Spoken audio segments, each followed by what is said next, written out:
വറഹ്മത്തുള്ളാഹി വബറകാതുഹു. ബിസ്മില്ലാഹിർ റഹ്മാനിർ റഹീം. അൽഹംദുലില്ലാഹി റബ്ബിൽ ആലമീൻ. അസ്സലാത്തു വസ്സലാമു അലാ അഷ്റഫിൽ മഖ്ലൂഖീൻ. അമ്മാ ബഅദ്. മാന്യ പ്രേക്ഷകരെ, ഇന്നത്തെ എപ്പിസോഡിൽ നമ്മൾ ചർച്ച ചെയ്യുന്ന വിഷയം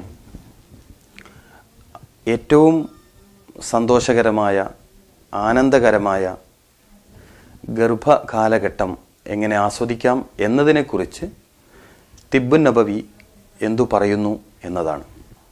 ഏതൊരു സ്ത്രീയുടെയും ജന്മ സാക്ഷാത്കാരം എന്ന് പറയുന്നത് ഗർഭിണിയാകുന്നതിലൂടെയും പ്രസവിക്കുന്നതിലൂടെയും മുലയൂട്ടുന്നതിലൂടെയും ഒക്കെയുള്ള ആത്മനിർവൃതിയിലൂടെയാണ്. ഒരുപക്ഷെ ഇന്ന് അനേകം ദമ്പതിമാരുടെ ഏറ്റവും വലിയ പ്രയാസം എന്ന് പറയുന്നത് ഒരുപാട് കാലങ്ങളായി കുഞ്ഞിക്കാല് കാണാനുള്ള ആഗ്രഹവും പേറി അലയുന്നു എന്നതാണ്. നിരന്തരം ടെസ്റ്റുകൾക്ക് വിധേയമായിട്ടും പരിശോധനകൾക്ക് വിധേയമായിട്ടും വർഷങ്ങളോളം മെഡിസിൻ ഉപയോഗിച്ചിട്ടും ഒരു കുഞ്ഞിക്കാല് കാണാനുള്ള ഭാഗ്യം പൂവണിയാത്തതിൻ്റെ പേരിൽ നിരാശയിൽ കഴിയുന്ന ഒരുപാട് ദമ്പതിമാരെ നമുക്ക് പരിചയമുണ്ട്. ഇസ്ലാമിക വൈദ്യശാസ്ത്രത്തിന്, അതായത് തിബ്ബുൻ നബിക്ക്, എല്ലാ വിഷയത്തിലെന്നതുപോലെ പ്രജനനവുമായി ബന്ധപ്പെട്ട കാര്യത്തിലും വളരെ വ്യക്തമായ മാർഗനിർദ്ദേശങ്ങൾ സമർപ്പിക്കാനുണ്ട്. വിശുദ്ധ ഖുർആനിലെ പ്രാരംഭ സൂക്തങ്ങളിൽ തന്നെ 22ഓളം ശാസ്ത്രശാഖകളിലേക്ക് സൂചന നൽകിക്കൊണ്ടാണ് അവതരിപ്പിക്കപ്പെട്ടിരിക്കുന്നത്. ഇഖ്റ ബിസ്മി റബ്ബിക്കല്ലദീ ഖലഖ് ഖലഖൽ ഇൻസാന മിൻ അലഖ്. അലഖ് എന്ന 3 അക്ഷരത്തിലെ ശാസ്ത്ര വിശാലത കണ്ട് ഡോക്ടർ കെയ്ത്തുമൂറിനെ പോലെയുള്ള യൂറോപ്യന്മാർ അത്ഭുതം പ്രകടിപ്പിച്ചിട്ടുണ്ട്. 1400 വർഷങ്ങൾക്ക് മുമ്പ് മാതാവിൻ്റെ ഗർഭപാത്രത്തിൽ അട്ടയെപ്പോലെ ഒട്ടിപ്പിടിച്ച് കിടക്കുന്ന ഒരു വസ്തുവിനെ ഒരു ചിത്രം വരച്ചതുപോലെ അവതരിപ്പിച്ച വിശുദ്ധ ഖുർആനിൻ്റെ അപാരതയിൽ ഡോക്ടർ കെയ്ത്തുമൂർ എന്ന യൂറോപ്യൻ അത്ഭുതം പ്രകടിപ്പിച്ചിട്ടുണ്ട്. തീർച്ചയായും അനേകായിരം ദമ്പതിമാരുടെ വലിയൊരു പ്രശ്നമായ വന്യത, പുരുഷവന്യത, സ്ത്രീവന്യത, നല്ല പരിഹാരങ്ങൾ തിബ്ബുൻ നബവിയിൽ നമുക്ക് വായിച്ചെടുക്കാൻ കഴിയും. പലപ്പോഴും ഈ വിഷയത്തിലുള്ള അജ്ഞതയും തെറ്റുധാരണകളും ദമ്പതിമാരെ കുഴക്കുന്നുണ്ട്. അതുപോലെ അകാരണ ഭയങ്ങൾ, സന്ദർഭങ്ങളെ തിരിച്ചറിയാതെയുള്ള പ്രയാസങ്ങൾ, ഇങ്ങനെ ഒരുപാട് വിഷയങ്ങൾ നമുക്ക് കണ്ടെത്താൻ കഴിഞ്ഞിട്ടുണ്ട്. ഇന്നത്തെ എപ്പിസോഡിൽ പ്രധാനമായും പറയാൻ ഉദ്ദേശിക്കുന്നത് ആരോഗ്യമുള്ള ഗർഭധാരണം സാധ്യമാക്കാൻ സ്ത്രീകൾ എന്തൊക്കെ കാര്യങ്ങൾ ശ്രദ്ധിക്കേണ്ടതുണ്ട് എന്നതാണ്. പ്രധാനമായും കൗമാരപ്രായം മുതൽ തന്നെ ശ്രദ്ധിക്കേണ്ടതുണ്ട് എന്നാണ് തിബ്ബുൻ നബിയിലെ ചില പ്രയോഗങ്ങളിൽ നിന്ന്, ചില ഗ്രന്ഥങ്ങളിൽ നിന്ന് നമുക്ക് മനസ്സിലാക്കാൻ കഴിയുന്നത്. പ്രത്യേകിച്ചും ഫാത്തിമ ബീബി റളിയല്ലാഹു തആല അൻഹായുടെ ജീവിതക്രമങ്ങളും വൈദ്യ അധ്യാപനങ്ങളും പരിശോധിക്കുകയാണെങ്കിൽ വളരെ വിശാലമായി അത്തരം കാര്യങ്ങൾ പഠിക്കാൻ പറ്റും. അതുകൊണ്ട് തന്നെ തിബ്ബുൻ നബവിയിലെ കേരളീയ ആചാര്യന്മാരൊക്കെ പഠിപ്പിക്കുന്നു, കൗമാരപ്രായം മുതൽ തന്നെ പെൺകുട്ടികൾക്ക് നമ്മൾ പഴവർഗ്ഗങ്ങളൊക്കെ കൊടുക്കുന്ന സമയത്ത് പഴുത്ത പപ്പായ അവർ ഭക്ഷണമായി ഉപയോഗിക്കണം. അതിൻ്റെ ഒരു പ്രധാന ഗുണം എന്ന് പറയുന്നത് സ്ട്രെങ്ത്ഫുൾ വോംബ് എന്നതാണ്. ശക്തിയുള്ള, ആരോഗ്യമുള്ള ഗർഭപാത്രം ഉണ്ടായിത്തീരും എന്നതാണ്. അതുപോലെ തവിട് വല്ലാതെ നീക്കാത്ത ധാന്യഭക്ഷണങ്ങളും കൗമാരപ്രായത്തിൽ പ്രധാനമാണ്. എന്തു ഗുണം കിട്ടുമെന്ന് ചോദിക്കുമ്പോൾ പീരീഡ് സിസ്റ്റവുമായി ബന്ധപ്പെട്ട ഹോർമോൺ പ്രവർത്തനങ്ങളെ ത്വരിതപ്പെടുത്താനും അതുമായി ബന്ധപ്പെട്ട് കിടക്കുന്ന മസ്തിഷ്ക കേന്ദ്രങ്ങളെ ശക്തിപ്പെടുത്താനും സഹായകമായി തീരുന്നു എന്നതാണ് പ്രധാനം. അപ്പോൾ നല്ല ഗർഭധാരണം നടക്കാൻ എന്തൊക്കെ കാര്യങ്ങളാണ് നാം സ്വീകരിക്കേണ്ടത് എന്നതിലേക്കാണ് ചർച്ച പോകുന്നത്. അതിലേറ്റവും പ്രധാനമാണ് ഓവുലേഷൻ കഴിഞ്ഞു ആദ്യത്തെ 1, 2, 3 ദിവസങ്ങൾ ഏറ്റവും പ്രധാനമാണ് എന്ന് പൊതുവെ സമൂഹത്തിന് അറിയാവുന്ന കാര്യമാണ്. അപ്പോൾ ഓവുലേഷൻ പീരീഡ്, അതിനോടടുത്ത സമയം, അത് കഴിഞ്ഞിട്ടുള്ള 3, 4 ദിവസങ്ങൾ, ഇത്തരം ദിവസങ്ങളിൽ നമ്മുടെ മനസ്സും ശരീരവും പരമാവധി ശുദ്ധമാക്കി നിലനിർത്തുക എന്നുള്ളത് ആരോഗ്യമുള്ള ഗർഭധാരണത്തിൻ്റെ തുടക്കത്തിനാവശ്യമാണ്.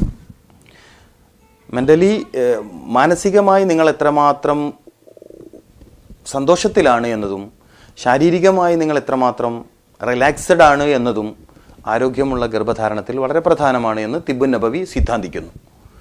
എന്ന് വരുമ്പോൾ നമ്മൾ ഏറ്റവും പ്രധാനമായി കാണേണ്ടത് സംഘർഷമില്ലാത്ത, ആത്മീയത കൂടുതൽ ഉള്ള ഒരു മാനസികാവസ്ഥയും മലിനമുക്ത ശരീരവും സൃഷ്ടിക്കുക എന്നതാണ്. തിബ്ബുൻ നബവിയുടെ ഒരു പ്രധാന കാഴ്ചപ്പാട് മുന്നേ സൂചിപ്പിച്ചിട്ടുണ്ട്. 4 മാലിന്യങ്ങളിൽ നിന്ന് മുക്തമായ ശാരീരികാവസ്ഥ ഉണ്ടായിരിക്കണം. വിയർപ്പ്, മലമൂത്ര വിസർജ്യ വസ്തുക്കൾ, അതോടൊപ്പം എയറോബിക് വേസ്റ്റ്, ശ്വസന മാലിന്യം. ഈ 4 മാലിന്യങ്ങൾ കെട്ടിക്കിടക്കുന്ന സാഹചര്യത്തിലാണ് ഗർഭധാരണത്തിന് കാരണമാവുന്ന ശാരീരിക ബന്ധം നടക്കുന്നതെങ്കിൽ തീർച്ചയായും രോഗിയായ ഒരു കുഞ്ഞിൻ്റെ ജന്മത്തിന് അത് കാരണമായേക്കാം. അപ്പോൾ നമ്മൾ സ്വാഭാവികമായും സൂക്ഷിക്കേണ്ടത്, പ്രത്യേകിച്ചും ഇസ്ലാമിക വൈവാഹിക ശാസ്ത്ര ഗ്രന്ഥങ്ങളിൽ, ഇവിടെയും ഞാൻ പേരെടുത്ത് പറയുന്നത് മഹാനായ വെളിയങ്കോട് ഉമർ ഖാദി റളിയല്ലാഹു തആല അൻഹു, കേരളീയ പ്രവാചക വൈദ്യത്തിൻ്റെ ആചാര്യന്മാരിൽ വളരെ പ്രധാനിയായ വെളിയങ്കോട് ഉമർ ഖാദിയുടെ പേര് തന്നെ ഇവിടെയും ഓർമ്മിക്കുകയാണ്.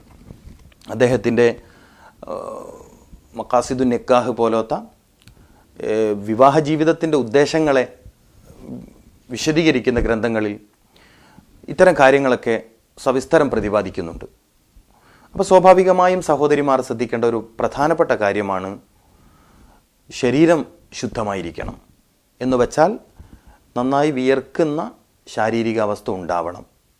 വിയർത്ത് ശരീരത്തിൽ നിന്ന് പുറത്തു പോകേണ്ട മാലിന്യങ്ങൾ അങ്ങനെ പോകണം. അതുപോലെ മലമൂത്ര വിസർജ്യ വസ്തുക്കൾ കൃത്യമായി ശോധനയിലൂടെയും മറ്റും പുറത്തു പോകണം. എന്നതുപോലെ ശുദ്ധമായ വിശാലമായ സ്ഥലങ്ങളിൽ നിന്ന് ശുദ്ധമായ ശ്വാസോച്ഛ്വാസം നന്നായി നടത്തുകയും വേണം. ഇങ്ങനെ പൂർണ്ണമായും ശാരീരിക ശുദ്ധിയുള്ള, ഒപ്പം ആത്മീയതയ്ക്ക് കൂടുതൽ പ്രാമുഖ്യം കൊടുക്കുന്ന രീതിയിൽ ഒരു ജീവിതശൈലി ചിട്ടപ്പെടുത്തിയിട്ട് വേണം ഈ പറഞ്ഞൊരു പീരീഡിൽ കുഞ്ഞുങ്ങളെ ആഗ്രഹിച്ചുകൊണ്ടുള്ള ശാരീരിക ബന്ധം ആഗ്രഹിക്കുന്നവർ തയ്യാറാവാൻ. അങ്ങനെ ആയാൽ സ്വാഭാവികമായും ഓവുലേഷൻ കഴിഞ്ഞു, നിങ്ങൾ ആ പീരീഡ് മനസ്സിലാക്കുകയും ഇൻ്റർകോഴ്സിൽ ഏർപ്പെടുകയും ചെയ്തു. തുടർന്നുള്ള 2 ദിവസം തിബ്ബുൻ നബവിയിൽ വളരെ പ്രധാനത്തോടു കൂടിയാണ് കാണുന്നത്. തസ്ബീഹുകൾ വർദ്ധിപ്പിക്കുക, സന്തോഷകരമായ സംസാരങ്ങളിലും സാഹചര്യങ്ങളിലും ഇടപഴകുക, പ്രാർത്ഥന നിർഭരമായ മനസ്സ് സൂക്ഷിക്കുക, വൃത്തിയുള്ള വസ്ത്രം ധരിക്കുക പോലത്തത് തുടർന്നുള്ള 2 ദിവസങ്ങൾ വളരെ പ്രാധാന്യത്തോടെ ജീവിതത്തിൽ കൊണ്ടുവരാൻ കഴിഞ്ഞാൽ തീർച്ചയായും ഗർഭകാലം ആരോഗ്യകരമാവും എന്നത് മാത്രമല്ല, ജനിക്കാനിരിക്കുന്ന കുഞ്ഞ് ഏറ്റവും ആരോഗ്യവാനായി തീരുമെന്നതും പ്രധാനമാണ്. അതുപോലെ വളരെ പ്രധാനപ്പെട്ടൊരു കാര്യം കൂടി സൂചിപ്പിക്കാൻ ആഗ്രഹിക്കുന്നത്, ഓവുലേഷൻ ടൈം ബേസ് ചെയ്തുകൊണ്ടാണെങ്കിലും അല്ലെങ്കിലും ശാരീരിക ബന്ധത്തിന് ആഗ്രഹിക്കുന്ന സമയത്ത് വ്യാഴം അസ്തമിച്ച രാത്രിയെയും ഞായർ അസ്തമിച്ച രാത്രിയെയും പ്രത്യേകമായി തിരഞ്ഞെടുക്കുന്നത് ശാരീരികമായ ഗുണത്തിൻ്റെ സമ്പൂർണതയോടുകൂടി നമുക്ക് ഈ കാര്യത്തിൽ പങ്കുകൊള്ളാൻ കഴിയുമെന്നതാണ്. ഇസ്ലാമിക ശാസ്ത്രലോകത്തും ഇപ്പോൾ യൂറോപ്യൻ ശാസ്ത്രലോകത്തും ഇത് വലിയൊരു പഠന വിഷയമാണ്. ശാരീരികമായി ഒരാൾ അതിൻ്റെ ശക്തിയുടെ പൂർണ്ണതയിലേക്ക് എത്തുന്നതിൽ പ്രധാന ദിവസമാണ് ആഴ്ചയിലെ വ്യാഴം അസ്തമിച്ച രാത്രിയും വെള്ളിയാഴ്ചയിലെ പകലും. അതുകൊണ്ട് തന്നെ ഇസ്ലാമിക ഗ്രന്ഥങ്ങളിൽ നമുക്ക് കാണാൻ കഴിയുന്നു, ശാരീരിക ബന്ധത്തിൽ ഏറ്റവും പ്രാധാന്യം അർഹിക്കുന്ന ദിവസമായി വ്യാഴാഴ്ച അസ്തമിച്ച രാത്രിയെയും വെള്ളിയാഴ്ച പകലിനെയും പ്രത്യേകമായി രേഖപ്പെടുത്തിയതായി നമുക്ക് കാണാൻ കഴിയും. ആ ഒരു കാര്യം കൂടി നിങ്ങൾക്ക് ശ്രദ്ധിക്കാൻ കഴിയുമെങ്കിൽ ശാരീരിക തലത്തിൽ പൂർണ്ണമായും നിങ്ങളെ സപ്പോർട്ട് ചെയ്യും ശരീരത്തിൻ്റെ സർവ്വഭാഗങ്ങളും എന്നത് പ്രാധാന്യത്തോടെ കാണണം. അതുപോലെ വളരെ പ്രധാനപ്പെട്ട മറ്റൊരു കാര്യമാണ് തുടർന്നുള്ള, അതായത് നിങ്ങൾ കുഞ്ഞുങ്ങളാവൽ ആഗ്രഹിച്ചുകൊണ്ട് ശാരീരിക ബന്ധം നിർവഹിക്കുകയും തുടർന്നുള്ള 2 ദിവസങ്ങൾ എല്ലാവർക്കും ശാരീരിക ലക്ഷണമാറ്റങ്ങളെ നോക്കി അണ്ഡബീജ സങ്കലനം നടന്നിട്ടുണ്ടോ എന്ന് മനസ്സിലാക്കാൻ കഴിയില്ല. എന്നാൽ തന്നെയും സാധ്യതയുള്ള ആദ്യത്തെ 2 ദിവസം തസ്ബീഹുകൾ വർദ്ധിപ്പിക്കുക, ഇസ്തിഗ്ഫാറുകൾ വർദ്ധിപ്പിക്കുക, നല്ല സംസാരങ്ങളിലും നല്ല ഭക്ഷണ രീതികളിലും ഗുണമുള്ള ഭക്ഷണങ്ങൾ, ഫ്രഷായ ഭക്ഷണങ്ങൾ പ്രത്യേകം നിർദ്ദേശിക്കുന്നു. അതായത് തലേന്നാൾ ഉണ്ടാക്കിയ ഭക്ഷണങ്ങൾ ഇത്തരം ദിവസങ്ങളിൽ കഴിക്കാൻ പാടില്ല, പുളി കൂടിയ ഭക്ഷണങ്ങൾ ഇത്തരം ദിവസങ്ങളിൽ കഴിക്കാൻ പാടില്ല, അതുപോലെ പച്ചപ്പപ്പായ ഇത്തരം ദിവസങ്ങളിൽ കഴിക്കാൻ പാടില്ല. പഴയകാലത്തൊക്കെ വല്യമ്മമാർ പ്രത്യേകിച്ചും നവദമ്പതികളിൽ പെൺകുട്ടികളോട് ഇത് പ്രത്യേകം പറയാറുണ്ടായിരുന്നു. അതേസമയം പഴുത്ത പപ്പായ എതിർ ദിശയിലാണ്. പച്ചപ്പപ്പായ കഴിക്കുന്നത് ഗർഭധാരണത്തിന് സാധ്യതയുള്ള ദിവസങ്ങളിൽ ശാരീരിക തലത്തിൽ നേരെ പ്രതികൂലത ഉണ്ടാക്കും.